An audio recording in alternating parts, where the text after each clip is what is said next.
Hello! Аз съм лешката на доктор Пандора. Така ще се гръмна и да заспа и почва да ми се събуди.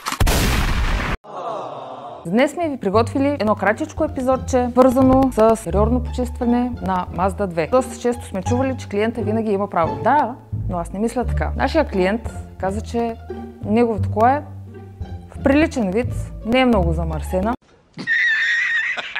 Само че автомобилът е мой. Аз знам в какво състояние, за съжаление. Трябва да се погрижим и за него не става. Е време да пристъпим към същинската част. Като за начало започваме с телките. Те са гумени и ние ги третираме следния начин. След като ги извадим, слагаме ги на нашата операционна и ги третираме с обезмаслител. След като сме приключили с нашите стелки, които чакаме всъщност да изсъхнат, изчинат.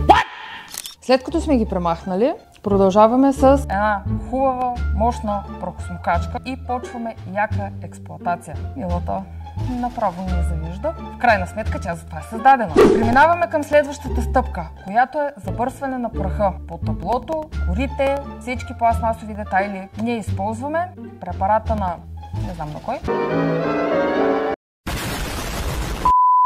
След като свършихме и тази мръсна част, забърсването на праха, започваме с обезмасляването на нашите стъкла.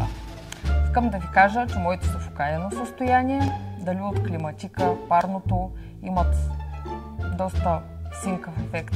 Време е да ви покажем вече и крайния резултат, който мисля, че стана повече от приятен. Ами, това от всичко от нас. Пожелаваме ви лек, приятен и спокоен ден.